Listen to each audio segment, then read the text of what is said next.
Perfect. All righty. Hello, good morning, good afternoon, whenever you guys are watching this. Welcome back to another episode of Gym Talk. And I'm just probably going to mention this one more time. We are no longer on IGTV. We have a more official situation going on here. And I'm so excited to talk with our next guest. Her name is Courtney Johnson. And let me know if I miss anything because you have a lot going on. Okay. Do. She's the Brown Girls Do Gymnastics Director of Sports Medicine. You are a gymnastics judge, you are a coach, physical therapist.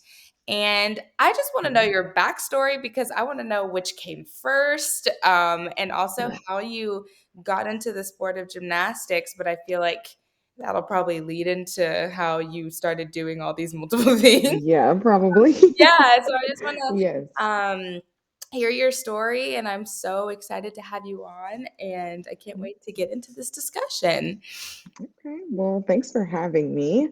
Um, yes, you didn't miss anything. I don't think. I know it's like a lot of things, but yeah, so I kind of got into gymnastics probably like a lot of girls do. Like my mom watched gymnastics on TV all the time, and then as a small child, I just thought I could do what they were doing. And Mhm. she was like, okay, my child is literally going to kill herself. So I'm going to put her in gymnastics. And like, I don't remember that, of course, as I was 3. So, Oh, you were young. yeah. So I don't remember. My mom was just like, yeah, like you thought you could do what they were doing. And I did something and like had a black eye and they thought I had like abusive parents. It was just because I just thought I could Oh do whatever she was watching on TV. no.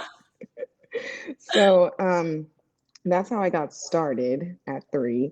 Um, and I did like other sports and stuff too, but then of course, as you know, gymnastics will kind of just take over. Right. Um, so yeah, gymnastics definitely took over probably when I was 6. And just going through, I love the sport. I love being in it. I had a great time until the injuries started coming. Ooh. And then I, that, that hits so it just hits home for me. yeah, Struck a nerve a little bit, literally. yeah, yeah. Yes, it was the injuries that started. And I think my first, like the first injury I had where I had to take a legit break, I was 13, and I had dislocated a vertebrae in my back. And Oh, after having like a disc herniation, I was like 10. I had knee issues too, but that was the one that made me take a break. And since I took a break at 13, I grew 5 inches in six oh, months, you sprouted. Oh my God. like shot up in 6 months. So going back, and I was, what was it, at level 8? Yeah, level 8. So Mhm. going back, I was like, oh my gosh, Probably just mad this is difficult. so different. It was so different. And then the problems just kept coming. Mhm. And like, I get it. As a physical therapist, I understand now why that happened, especially having a growth spurt like that significant Right. Yeah. and like hitting puberty. Like everything just came as soon as I took a break. Like it was, Mhm. The so same thing then you go happened. back. I didn't get the Yeah. 5 inches though. I just got everything else with Everything else. but the height didn't really Yeah. parents didn't set me up well for that one, which is fine. For the height. Great for gymnastics, but Yeah, no, the height definitely changed a lot of stuff. I mean, I just remember now, like on bars, having to straddle for everything. Like I could not, I mean, it was just, it was just difficult. And then just like being on beam, I'm like, okay, I'm literally so much higher up. like the heights, this isn't okay. Yeah, so it was kind of like that's when things started to get like difficult. And the gym where I was kind of like, okay, if you're not going to be homeschooled, like this is going to be hard.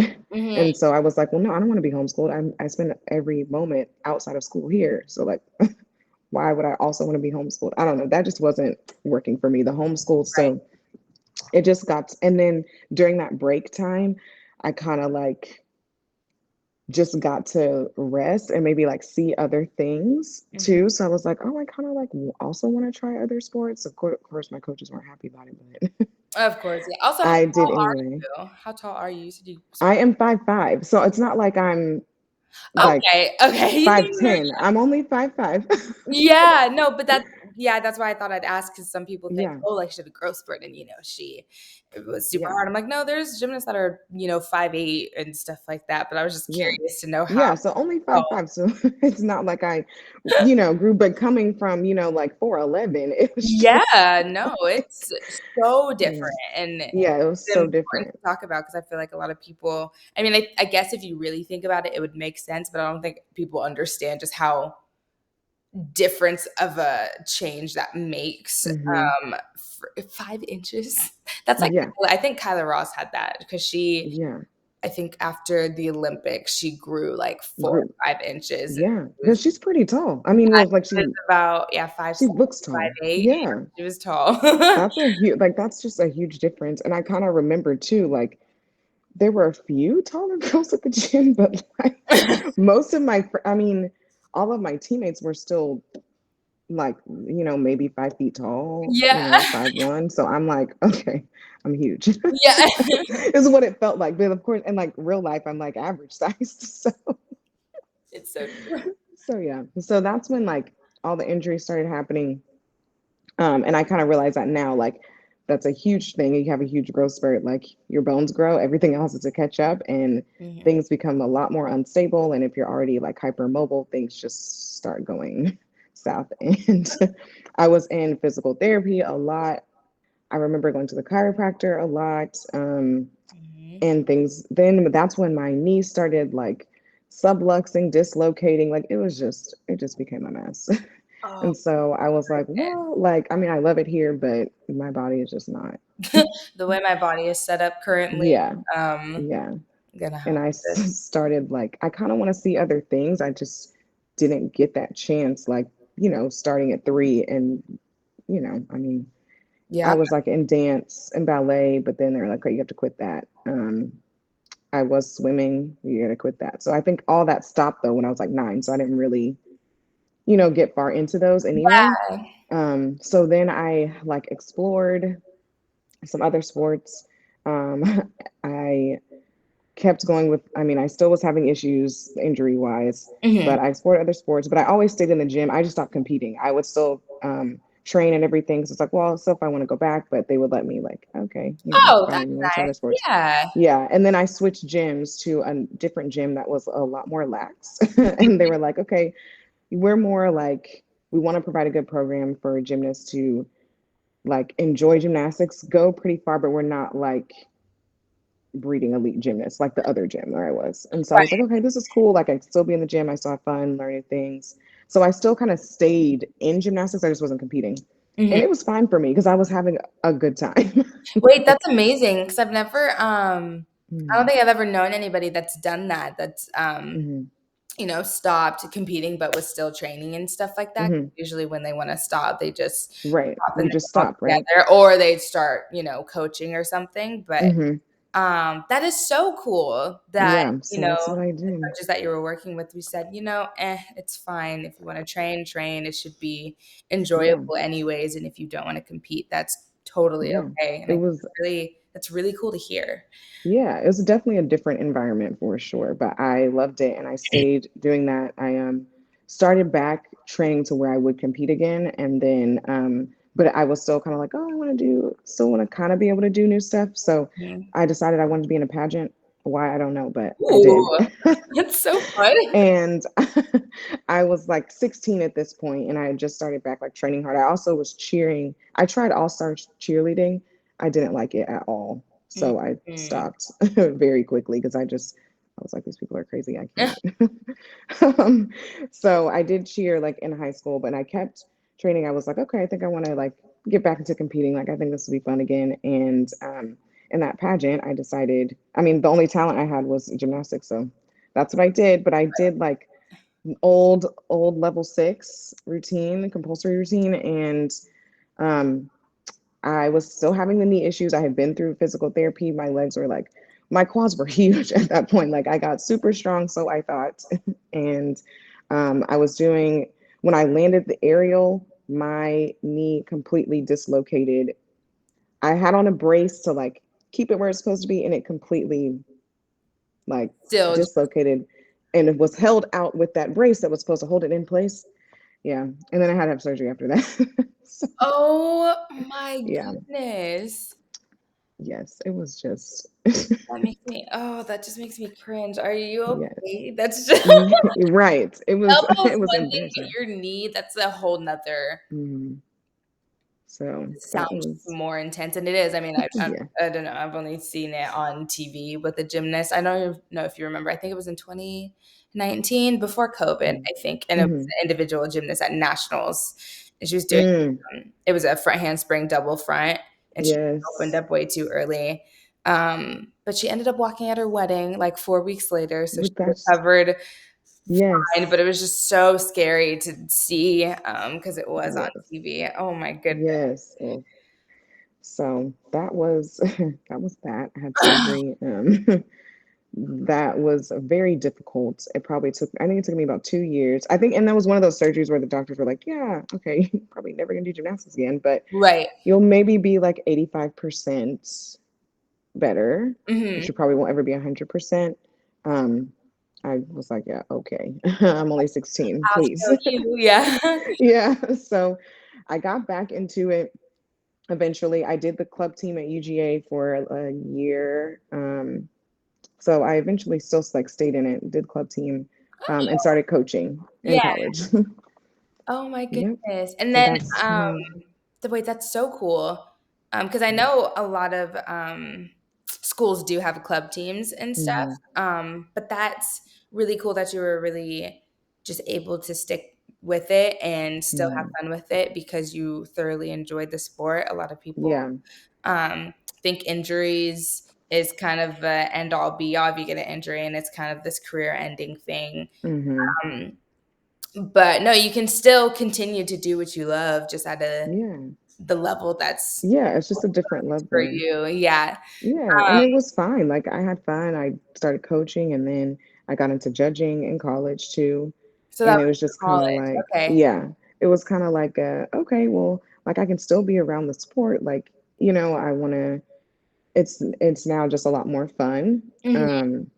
And then I kept kind of coaching and then we get to Brown Girls and that just kind of aligned too with like everything, even just my, as a gymnast growing up, like that was one of the reasons why I wanted to judge. I don't ever see any black or brown judges. So I was like, yeah, let's do it. Like just Yeah. like experiences that happen. I would say more negative experiences that happened when I was competing Mhm. as a brown girl in gymnastics. That also was kind of like, yeah, you should do this. You should judge. You want to coach. You want to, as a physical therapist, it kind of shaped all the things that I want to do now, honestly. Yeah. Like even being a physical therapist, I kind of specialize with gymnast, circus, dance, cheerleading, Mhm. those sports. And I just wish, like, when I was in physical therapy, I saw someone that was like gymnastics specific Right. because I think back to like, oh, I did all that rehab, I got super strong, but I wasn't doing any gymnastic specific stuff. So the minute I go out and do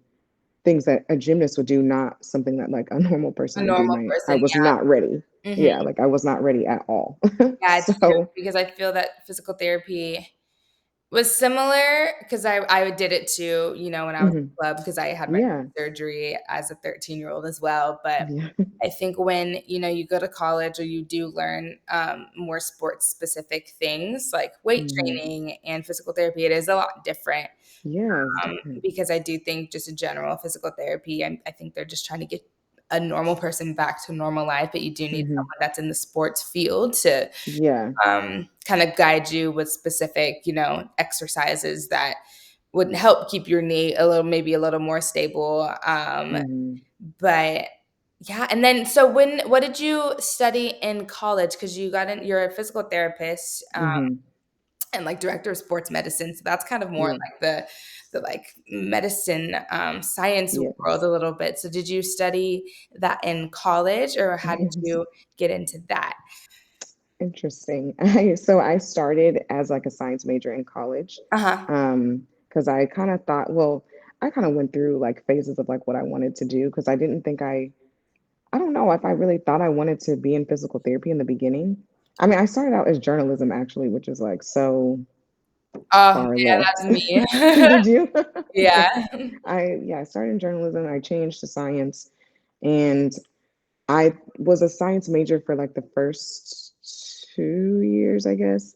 So I was already taking all the science courses. Mhm. Then I kind of learned like, okay, I think I do want to go into physical therapy. And a lot of physical therapists, they did exercise and sports science as a major. Right. And so I looked into that, but I guess because I was already 2 years in, that was one of those majors you had to apply for and get in. Yep. And I was just gonna have to be there an extra year. And I was like, well, I mean, but I've already taken so many of the classes for PT school. So like, Mhm. why would I wait an extra year to take like three classes Right. to Right. apply for the major? I don't know. So that didn't really sit well with me. So I was always a Spanish minor, Mhm. and I looked into it a little bit more. I started calling PT schools like all over. I looked up like the top 10 PT schools in the country and called them and was Mhm. like, does it matter what your major is? Like, Like, or do do you you just have to guys take the care? prereqs? Yeah. Yeah. And they're like, we don't care what you can have whatever major you want as long as you take these 8 classes. As long as you take those 8 classes, it does not matter. Oh, So I was great. like, Yeah, so it sounds cool. like Well, it worked out. yeah. So I chose Spanish as my major. Um, I love and that was a great decision. It was a great decision. I loved being a Spanish major, and I also wanted to study abroad. that. And I thought it would be easier if I were a Spanish major to spend like a full semester abroad. Right. Um, and it was, and I And did. you And I'm so where did happy you I did that. go abroad? To Valencia, Spain. Yes, That it is was the something I wish I would best. have been able to experience is to travel abroad, but it's Yes, just unless it was, my senior year spring quarter, there's right. just no way it would have been No way you able to could work do it. out. Yeah, That's the of course. one thing I wish I would have been able to experience, but that's amazing. And then also, Yeah. I'm just trying to nail my own Spanish as well because Yeah. I stopped before AP Spanish in high Hmm. school because I was just Yes. like, I don't want to struggle. Like it was more of like I don't want to struggle because I'm going to be with native speakers, but I know it. Right. Looking back now, I know it really would have helped me. And same thing if I Yeah. could have taken Spanish in college at UCLA. I could have. Yeah. I was thinking, okay, do I take Spanish for 2 3 quarters? I think because we're on the course Hmm. system, and Yes. actually learn it and have it just retain in my brain because I have Yeah. so much history with it? Or Yeah. do I take Croatian for 6 weeks and just guarantee the A? And I was like, the GPA, we kind of want to keep We that kind of up. sometimes you gotta guarantee the A. I mean, So I took Croatian. That was my foreign language requirement that I that's cool fulfilled though. through Like Croatian. But so you that's I don't think pretty I've ever cool. known anybody. I think some of my teammates that minored in a language, and I think it was only Hmm. one.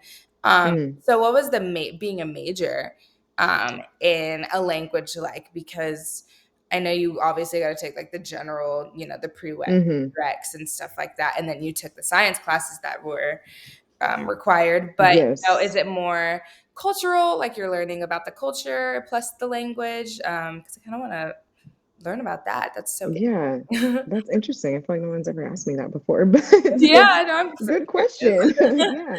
So it was definitely, I would say it was in the beginning learning the language, and I took like linguistics classes, so like then learning like the background of the language and how things are, Mhm.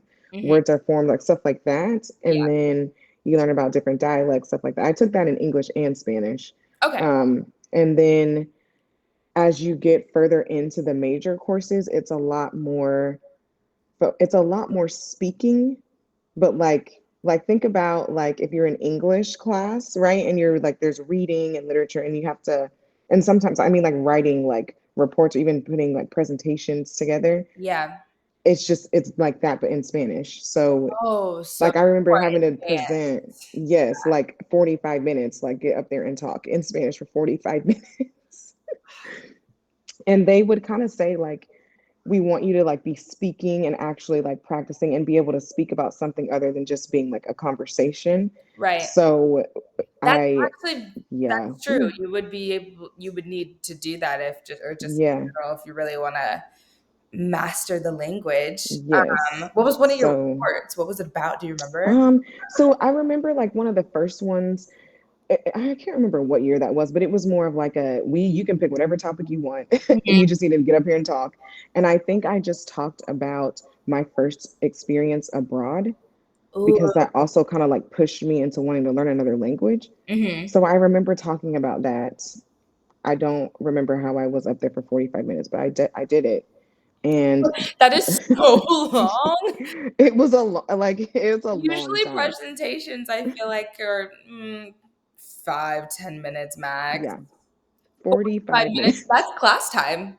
The whole Thank you right. for So class. I'm assuming it yes. wasn't a massive lecture, it was, probably a small. Mm-mm, it was like maybe 15 people, Okay. maybe. And yes. And so that was like the last few weeks, two people could present. I think, was it one of those classes? How long are college classes? Like an hour and a half? Something like that. It was like Yeah, like summer I where, remember discussions are like, 50 minutes and then yeah, wow, now that I'm like have to think back to it, but yeah, I think some classes were definitely an hour, if not I guess it depended but the bigger mm, lecture halls were the longer classes. were longer classes. I So guess because hour and we a were, half, maybe. Yeah. yeah, I think it was like an hour and a half because you're on that like block schedule to where you go like every Monday, Wednesday, or Tuesday, Yep. Thursday, something like that. So I think it was Yeah. somewhere like that. But I remember it would be like two people would speak per class. And it was like for the last few weeks, that's all we did was listen to people's presentations. And you're supposed to like ask Right. questions so we could just have the dialogue. Um, I remember like after that, it was another thing where you had to do more research. So it was kind Okay. of like you can pick some type of cultural thing from a Spanish speaking country and like you have to then actually do some research, and Mhm. then talk about it. So I remember doing that. Um, and I talked about Valencia actually in the like I talked about something that's in Valencia, Mhm. not thinking that I would be studying abroad there, but and that one I had a partner. Ooh. I don't know why. Maybe that one came first. I don't remember. I just remember having a partner. And we had our whole thing, and my partner was always also my roommate, and she was like really like artistic, so we made this whole big prop Oh, I love that. for yeah. So that was that, and then I think when I studied abroad, that was definitely like history, So that was more the cultural film. Yeah, side. it was history, film, literature, and like a cultural class. I can't remember what it was called, but it was four Okay. classes like that. And the literature was definitely like I think it was like 1700s literature in Spain. Do you know how I was an English major in college, Okay, so so yeah. Old English, reading Yes. it or trying to read it, the amount of times I needed to use, Schmoop to help me understand the plot because I just reading Beowulf in Old English was just probably the worst thing ever. But that was just one of the, requirements that we needed to do, and, English 10A was, like, the Old English. Yes. Gosh. I'm just happy I made it through, but it was tough. So I Yeah. can't even imagine in a foreign Yes. in a language outside of English. Um, Yes, it was it was hard. It was definitely hard. oh my So, goodness, that's crazy. But yeah. that's so amazing too. I also just, I don't know, I like to learn about what people um, Yeah. studying and stuff like that because I Mhm. think a lot of gymnasts, young gymnasts at least, don't think about Mhm. when you do go to college, unless you want to go Yeah.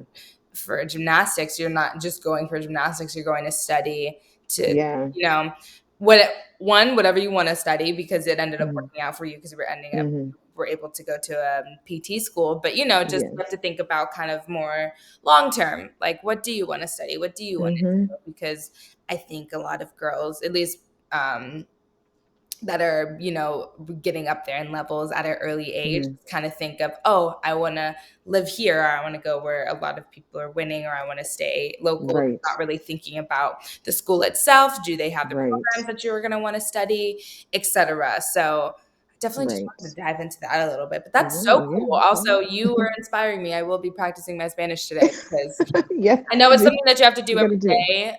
Yeah. Oh, yeah, for It's sure. tough. For sure. I mean, yeah, you definitely do.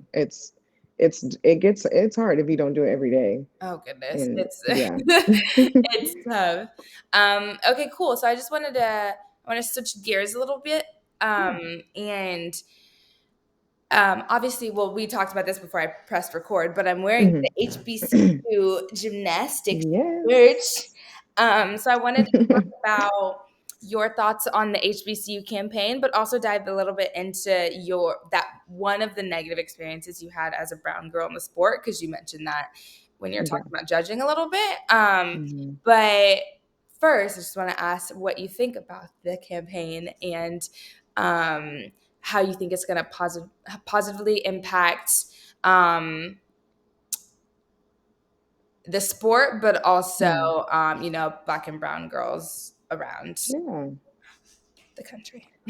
So, yeah, no, I think, well, I love the campaign because I think that one, it's something that's great for the schools and the gymnasts, of course. Hmm. I think it's one of those things where there's lots of black and brown kids, in general, even that have like, know about HBCUs just like from their background, their parents, or like something like that, to where it's like, oh, I'd love to go to a school like that. I always wanted that dream. But Hmm. if you're in a sport, especially gymnastics, you can't do that. Like, and I don't think like I think it opens doors so there's like no limitations Yep. too. And then for just more programs to have a gymnastics program, that means more kids or more like girls can be able to go to college in a sport. Because sometimes, I mean, a sport, there's money and scholarships and in competing in sports, and if that can like get you into college and get you through college, I mean, that's huge. College is super expensive. So Super um expensive. and it's like,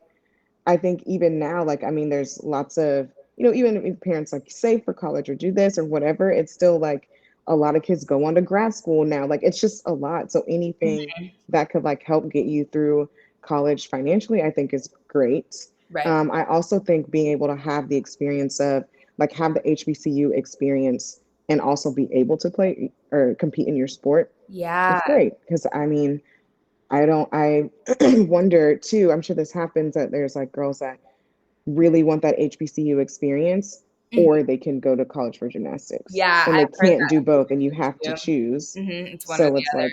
like, yeah. And I do think so. Not having to choose will be a great option or a great thing. I mean, we shouldn't have to choose. Mhm. So yeah, you shouldn't have to choose, and it opens like more doors too, just for more kids to go to college, I Right. think, and be able to afford college and have a good college experience. I also think too, it just can provide like a home really for Right. Black and brown gymnasts, because Mhm. I mean, the sport is definitely becoming more and more diverse, but on a large scale, I mean, most Black and brown girls are not on like a team where it's all girls that look like them. I mean, there's a few, but there's not that many. Right. And so sometimes I think, at least I guess thinking back with me and like mentioning like some negative experiences, I kind of wonder if I knew there was like an option for to be a gymnast at an HBCU, if that would have like changed kind of my view a little bit, even on college Oh, gymnastics, yeah. because it was like I was, in a gym. There were a handful of Black gymnasts in the gym, Mhm. but like actually like on my team, like it was just me. And I remember like a few instances. I remember the very first like instance I was like, okay, this is not cool. My coaches just kind of told me like, okay, well, we're going to these meets, and I'm in Georgia, so I'm in the South, Yep. and we're competing in, the Southeast mostly. And I think it was the first meet before we went to Alabama, maybe. I can't remember where we were going, but they were like, okay, like we just want you to know you're not like if you might not get the scores that you deserve because you're Black. I was 9, so I'm like, what? What do you mean? Yeah. you know? And they were like, but your scores, you've been consistent, like so we just don't want you to be upset, or it just very easily could happen that you're not going to get the scores you're used to getting. even if you perform the way you've been performing because you're black. And the coaches told me that, and then they also told my parents like separately. Mhm. And it's just like, well, okay, like what do you do with that, you know? Yeah, and that's really And hard to,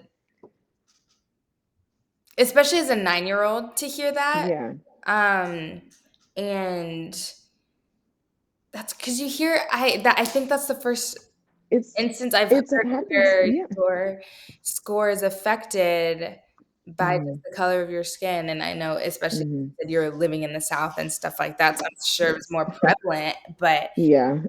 just It's yeah. difficult. You know what I mean? And I don't know that I realized the weight of it until even like as an adult and as I've gone to like therapy and like stuff Mhm. like that and just unpacking stuff that happens. And I think it was That's part my of the, favorite word, unpacking. Love unpacking. yeah, yes.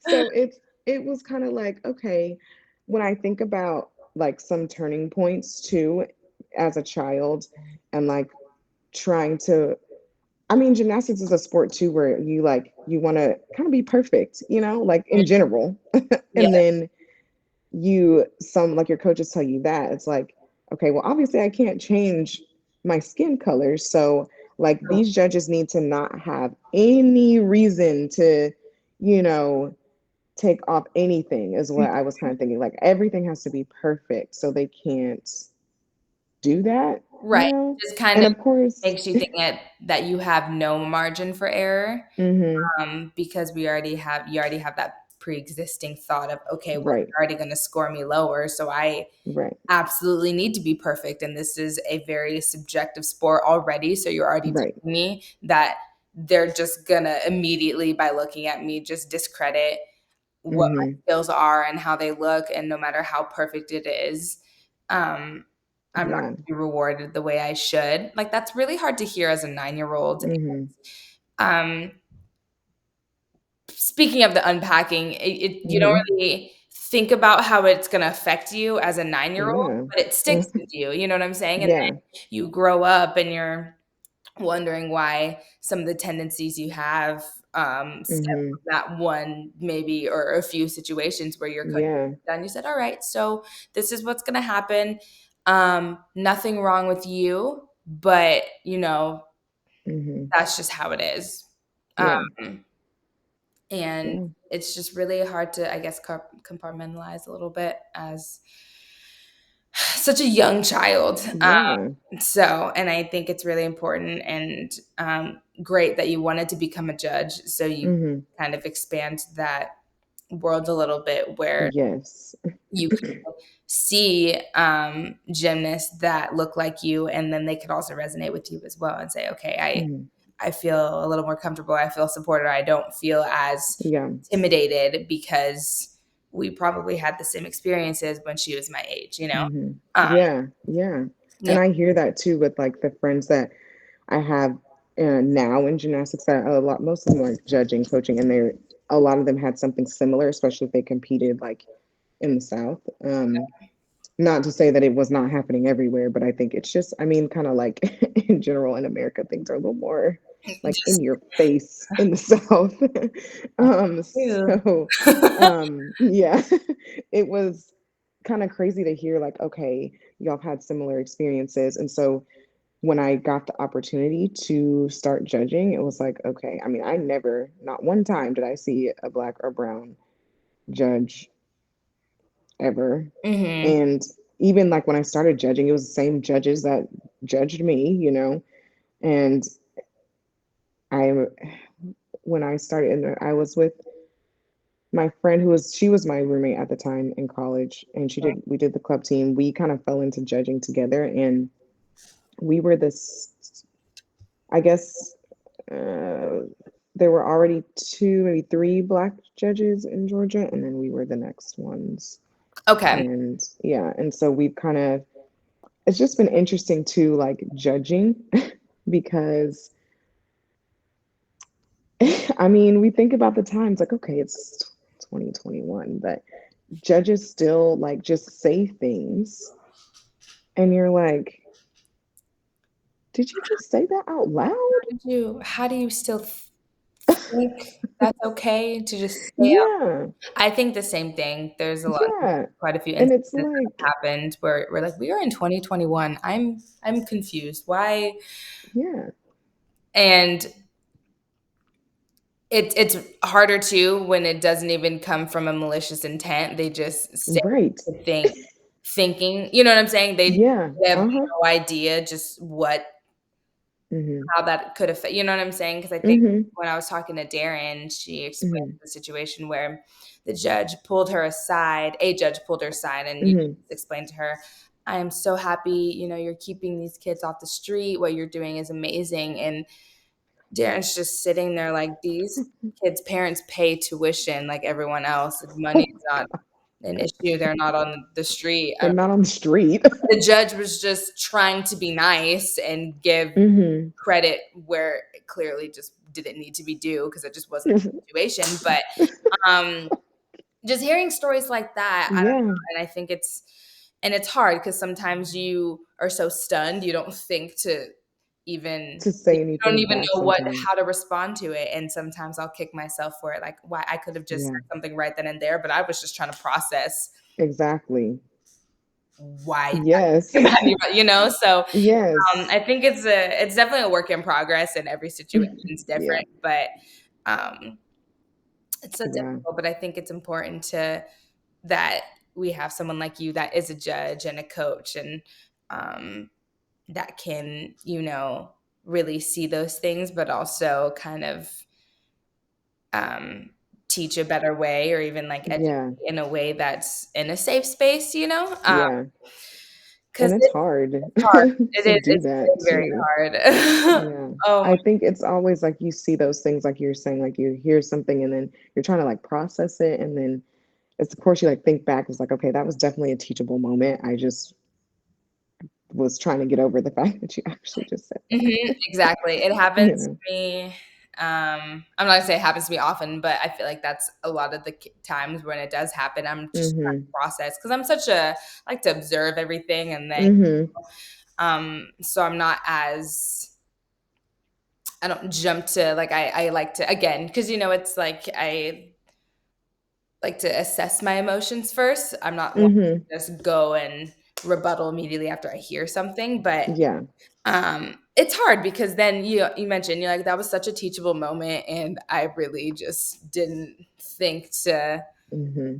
or I was thinking, but it wasn't in a sense of what's the best way to respond to this. Yeah. But it's important though. It's something that I think we're all gonna have to go through at some point, and Yeah. I think it's also good to hear that if that has situation has happened to you where don't beat yourself up. um Mm-hmm. for the next time how you would want to approach it. um Yeah.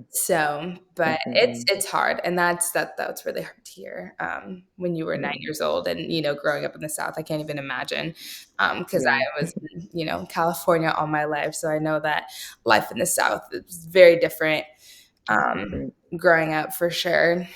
But It's it's weird because sometimes I forget that a little bit because I'm in Atlanta, and Atlanta is definitely mhm. not at all like the rest of the South, but like we're Yeah, still in Georgia, you know, yeah, because you go in Atlanta and it's like super diverse. I mean, it's like I love outside of Atlanta though, yeah, you're like, mhm.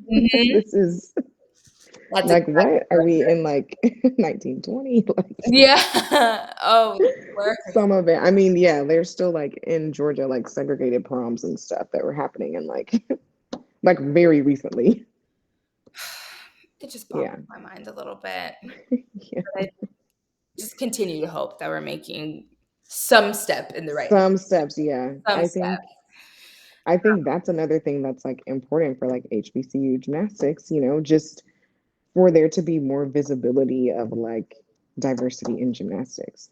Like Mhm. it's changing and of course we have like, um people that are, household like names in gymnastics and like people that everyone knows in gymnastics, of course, Yep. that are black and brown. So it's like, okay, that's great. Like, okay.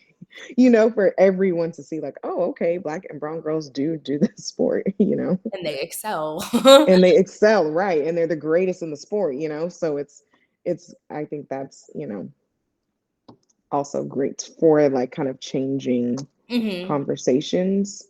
Yep. I know it's gonna take time, and there's still like they can be seen as like, oh, the exceptions, but it's like, no, there's lots of black and brown girls in gymnastics that are doing well, Yep. you know, on a um what is the level like?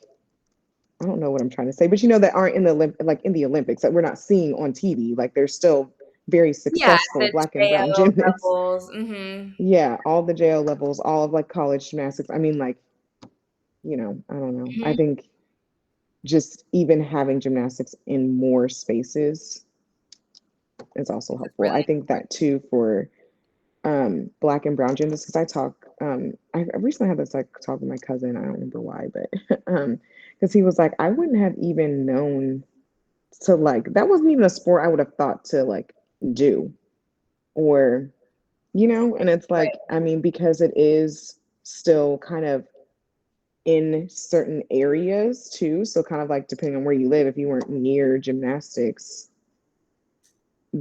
at least in the black and brown community, that's not like the first sport people Yeah. think of. You know what I mean? I always tell people when when I came to UCLA, there were a lot of my friends that Mhm. I have now that had never been to a gymnastics meet, didn't really Right, grow up knowing any gymnasts until they came to a meet, and they said this is one of the most amazing sports I've ever watched right. live, and you guys are so incredible and so talented, and Hmm. I don't know how you are able to do the things that you do. Um, and you're right, it could be, it's sometimes it's the location thing, maybe there just Hmm. isn't a gym nearby. A lot of the high school club gymnastics really isn't Oh, a thing anymore. So right. Yeah. And it's it's definitely, I don't know how it was in California, but it's not like JO at all. At least it's not here. yeah, there are no So, like club high school teams here. I think they're more of yeah. a thing kind of on the East Coast, but Hmm. not on the West side. There really isn't any club Hmm. teams until you get to college. So Yeah. yeah, and I think especially for men gymnasts, they've been cutting their programs for over the past few decades. So I think it Hmm. also needs some help too. So just I think Yeah. in general we can also use more spaces in the gymnastics world for sure. Um, Hmm. but I did want to ask you what, as a physical therapist and director Hmm. of sports medicine, Hmm. what I'm sure there's plenty, but so I'll say instead of number one tip, I'll say maybe top tips to keeping your body healthy because you had very prevalent injuries as a Yes. gymnast, but also, because I'm sure anybody that has had physical therapy, it's very monotonous, it's boring, it's not fun. Mhm. I disliked it as a teenager, but Yeah, me too. important to do. Um, Yeah. it was very important to do to make sure you don't have a relapse or any injury that you could Hmm. have. But I just wanted to ask a physical therapist Yeah. herself, what are some of your tips to keeping your body healthy? I guess in any sense, it could be gymnastics Okay. specific, but just in general, maybe. Um, Yeah. I would say, I think, and this is not trying to like plug physical therapy, but like one thing I think is just when you're for any athlete, but especially gymnasts, because typically gymnasts start at a very young age. Your body's affected all through like growing and mhm. things like that.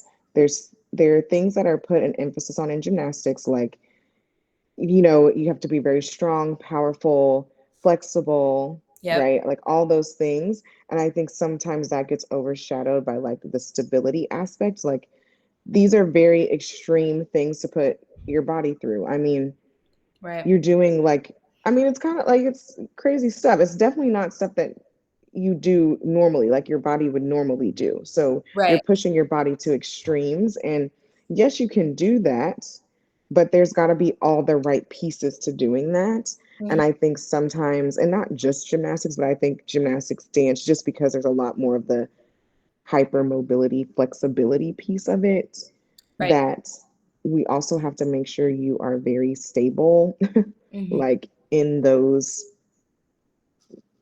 extreme movements. Right. And I think that that's not always touched on in conditioning programs, but I think that's a big part of like the injuries. And so I, as a tip, like even just knowing a sports specific physical therapist in the your area, like they're kind of hard to, I would say kind of hard to find in a sense of like when you think about general physical therapy, like you have something happens to you and you go, Yep. and it's kind of like a lot of the places you go, it's like the therapist has like two or three like patients at one time, like they're doing, Hmm. this, whatever.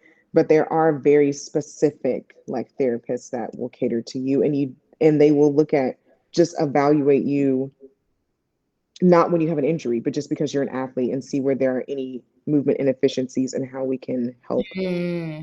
fix things, hopefully, or just hopefully make things a little more safe Yeah. before the injury starts. So I think that's sort of a tip. But to like be thinking about keeping your body healthy and actually seeing, a professional before you're hurt. Ooh, I bet Because nobody does that. nobody does that. And that's one thing that like I wish I had done that. Like I just didn't know that you could do that. Yeah, I don't But think physical therapists do that. because no one ever really, Hmm. they wait until after the injury. You're right. Of course, you wait until after. But if you're going to be, and I say that for gymnasts because I think I just see it in other sports where like for football and like basketball, and there's always these like training facilities and things that cater to them that they can go to, Mhm. just to like, like I already do all this, but I know, like I heard, this, trainer or therapist or whoever works with this, and like, they just got better. Right. And you know what I mean? And I just feel like gymnasts and like dancers and cheer, and they don't like have that. Yeah, I think But it's it's important.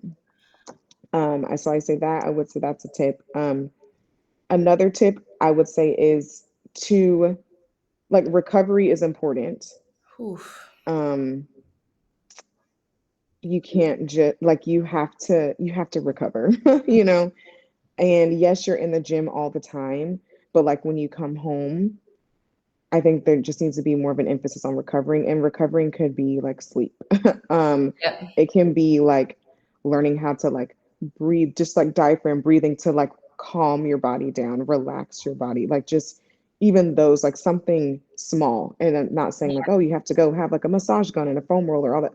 Like those are things are great too, but you know what I mean? You just do Yeah, just there something are to simple like, things that go into recovery that I think a lot of people don't think about, which I think yes, is exactly, yeah, because I think when people think of recovery, what I immediately thought foam roll, my DMS, yeah, cupping, yes, the stem, yes. all these things that maybe the foam Hmm. roller is probably the easiest to access, but then To that access, yeah. takes time and you gotta like actually actively do something. But no, like you mentioned, you can literally just sleep, you can breathe. There are things that your Hmm. body needs to recover that you can just intentionally do that take a little to Hmm. no effort.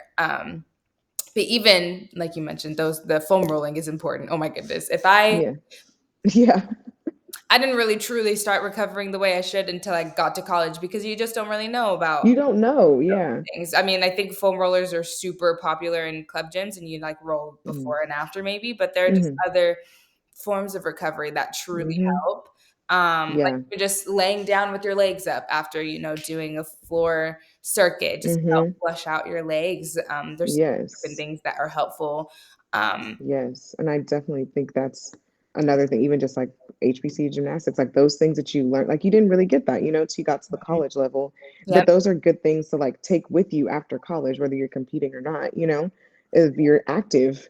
So I'm just like, you know, having that like a college experience, it is different. You do get like access to more things and how to like treat your body and just be able to keep treating your body like once you stop, you I know. have a cupping set, I have a DMS, I have a stem, I have Yes. all these things that are a necessity to my, Hmm. I won't say daily life, but weekly life, because I Yeah. made a goal for October to start, doing treatment on my body maybe 2 to 3 Hmm. times a week because I have pre-existing injuries that I can't just allow, you know what I'm saying? Like if Yeah, you can't just my forget back about them. hurts every day, I could Yeah. probably roll out and DMS it maybe a few times a week That's just to keep important. it loose, you know? Just Yeah.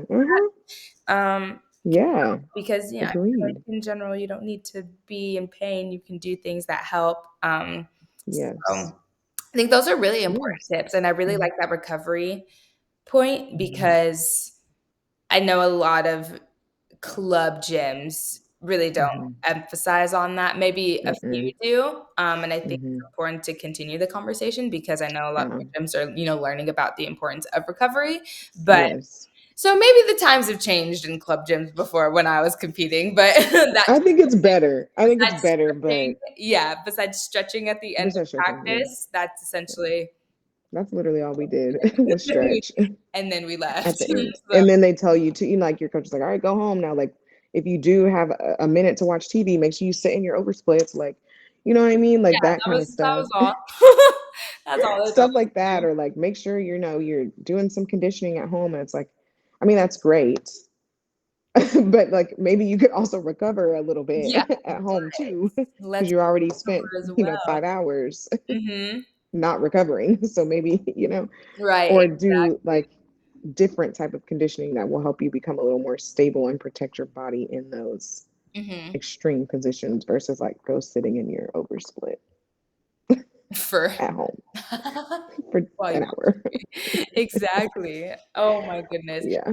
This was a very informative conversation, I think, because we covered a lot of I good think we topics. did. We covered, Yeah. you know, studying abroad, what you studied in college, Yeah. the importance of thinking about what you want to study in college, keeping your Yeah. body healthy, which is so hard in our sport. Oh my goodness. Mm-hmm. Also, um, being really aware, when you do hear something that isn't okay for someone to say and how you do want to approach it. And I think we talked about so many things. I think Yeah, we this did. was great. This was We amazing. covered a lot of stuff. I don't know. Was there a time limit? Because Oh, no, I don't think there's ever a time limit, but this was when if it needs to be longer, it will be longer because there were just a lot of, yeah, good things we covered for sure. yeah, I think so. You are amazing.